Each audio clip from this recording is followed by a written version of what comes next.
RM's Bake Shop Feasibility Study presented by Reslyn Dela Ostia.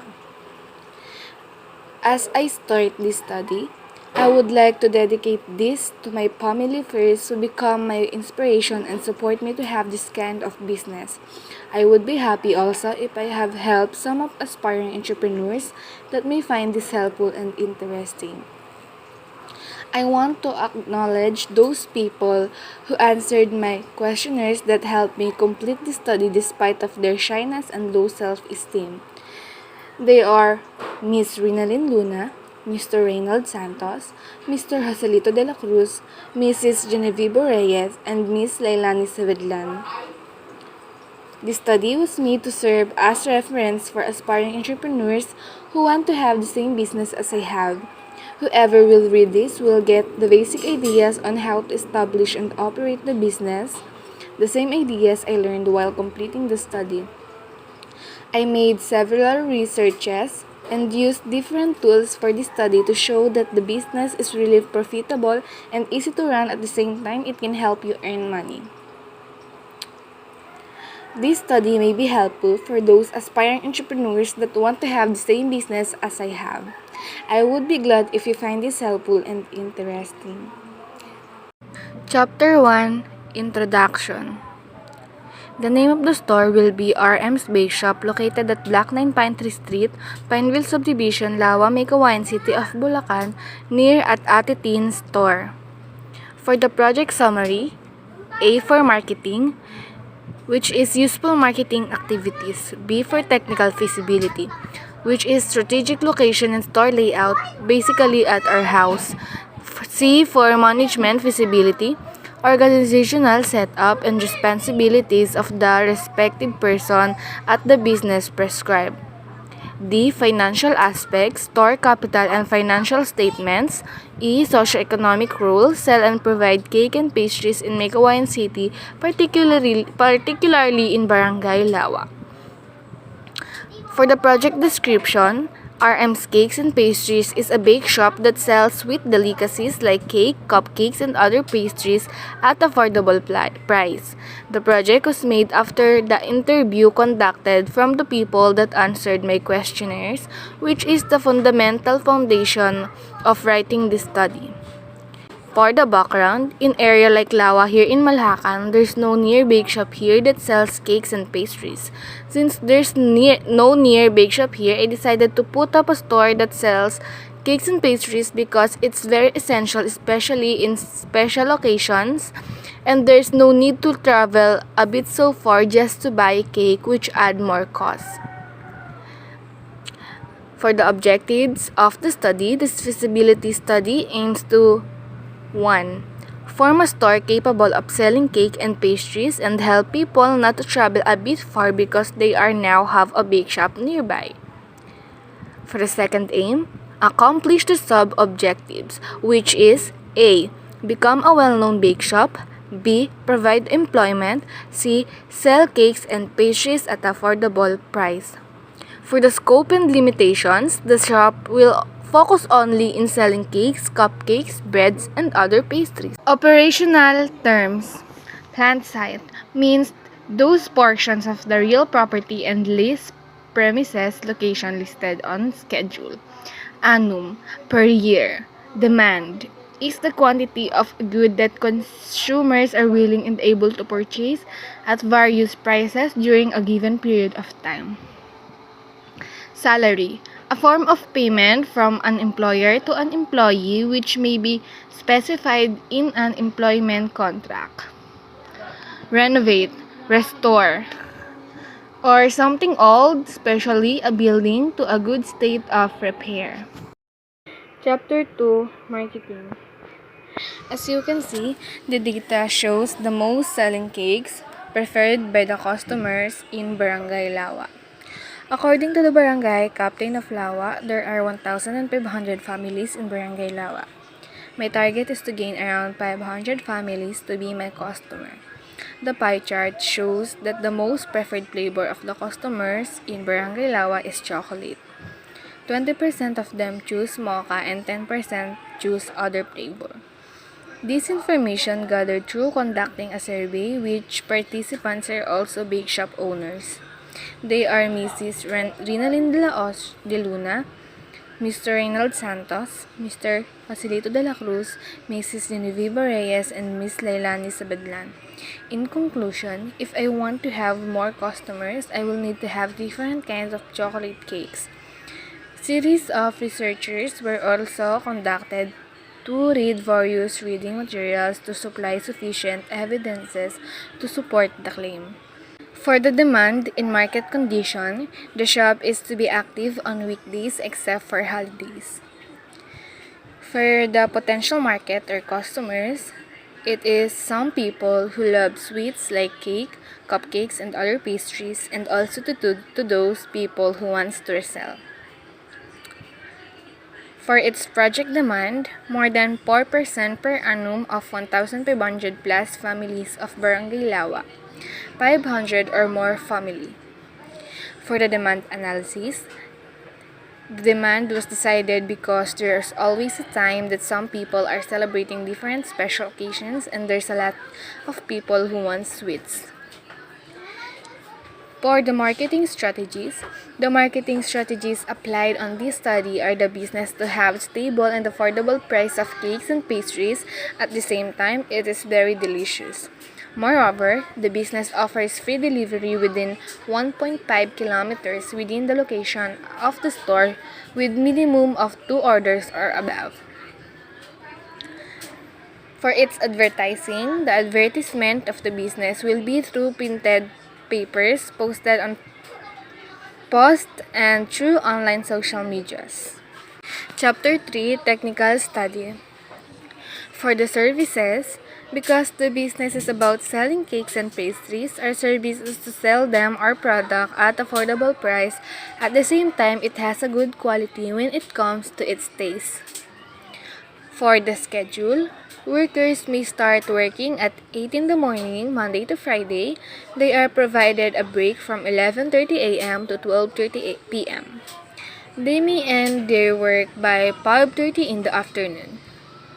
For the office equipment, the company will provide the following equipments and vehicles: calculator, television set, electric fan, miscellaneous equipment, tricycle, chairs, and table.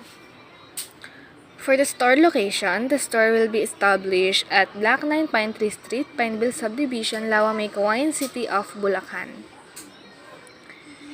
So, for the utilities, Meralco, Converge ICT, Globe and Smart, and Prime Water will supply the electricity, water, and communication respectively.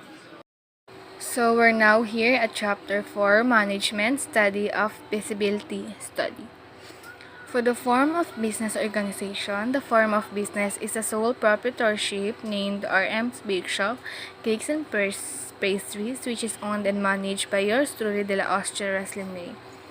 For the capitalization, the store will be manned by 5 persons and the project would have an initial capital of 500,000 pesos only. 3. Organizational structure. A. Family members will handle and briefly manage the project while on its infancy level. B. The owner can be an all-around. She can perform all tasks described below. For each employer has their own responsibility. C. The owner will require to hire an CPA, Certified Public Accountant, for the Bureau of Internal Revenue, BIR, tax compliance. So, for organization chart, as you can see, here's the relationship of the workers, which is first, the owner, second, the baker, third, labor, cashier, and inventory control. 5. Manpower requirement. The employees need to have a good knowledge about baking and knows how to handle cashier and can make sure the buyer or customer knows what she or he will need. The employers must also have a driver's license. For the qualification and duties of the store personnel, duties and responsibilities of the owner. They are responsible for managing the overall of sales, collection, and personnel, and they are also in charge of our overall store operations. B. Duties and responsibilities of the driver. They are responsible for loading, transporting, and delivering items to clients or business in a safe, timely manner. And they also reviewing orders before and after delivery to ensure that orders are complete, the charges are correct, and the customer is satisfied. They can assist with loading and unloading items from vehicles.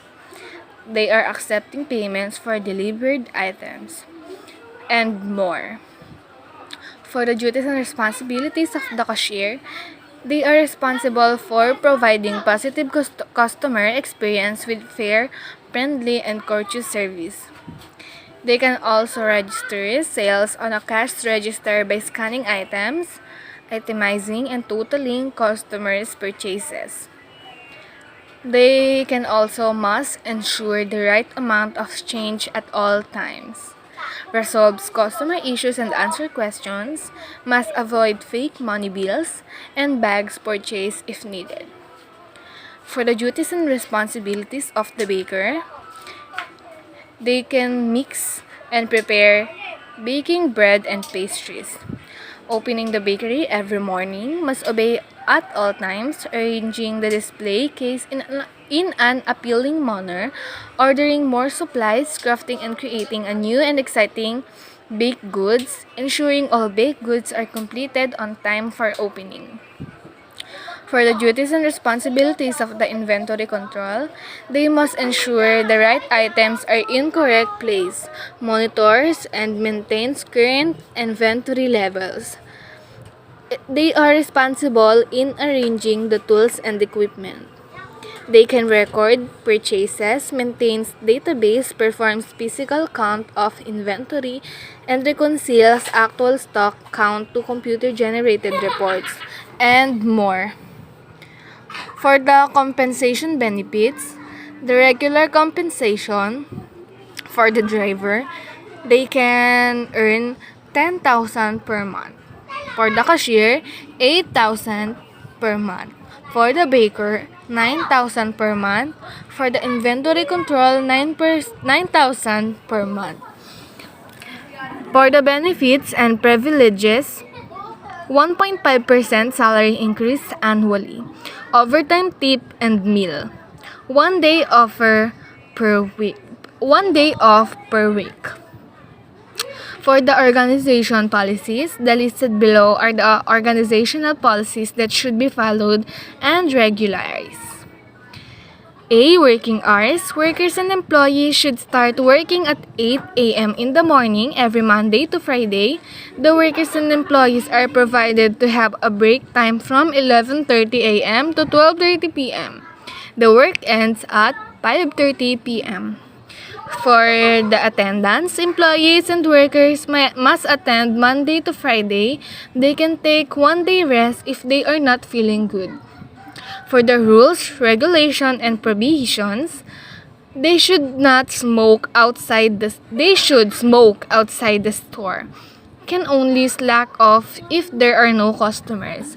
Can use cell phone if there's an emergency and must follow working hours. For the disciplinary action, any act of dishonest and discouraging of an employee towards its customer, co-workers, or other related to business shall be subjected to a suspension or worse, termination. For the legal requirements, before the operation can start, the owner must have the following requirements by some government agency: Department of Trade and Industry permit, Bureau of Internal Revenue permit, business license, and signboard permit. Chapter 5, Financing. So first we have here the price scheme. The table shows the cake flavors, ingredients, cost of ingredients, wholesale price of the product, and the suggested retail price of the product. For the total project cost, equipments will cost 50,000 pesos, petty cash fund 10,000 pesos, transportation 50,000 pesos, renovation 15,000 pesos, utility 3,000 pesos, cash in bank 500,000 pesos, for the total cost of 628,000 pesos. As in the table figured above, the total cost of the project to be established concerning all the equipment and funds needed costs 628,000 pesos. For the initial capital investment, stating the whole business will be proprietorship, the capital will be coming from our own savings. For the financial assumptions, since this will be a business that will be built in our home, we will only renovate the open space of our house. We also have our own motorcycle, so we will only need the tools for renovation and the ingredients of product that we will sell. We will expand our business if it becomes successful after a year. The salary of the employees will increase each year. For the project balance sheets, we have here the current asset, liabilities, owner's equity, and the total liabilities and owner's equity. For the project income statement, we have here the sales in 2013, 2014, and 2015. Other income in 2013, 2014, 2015. Supplies and equipments in 2013, 2014, and 2015. Repairs and maintenance, depreciation expense, taxes and licenses, gasoline, oil, miscellaneous, salaries, utilities, total expenses, net income per month, income. For the Chapter 6, Socioeconomic aspect of the feasibility study.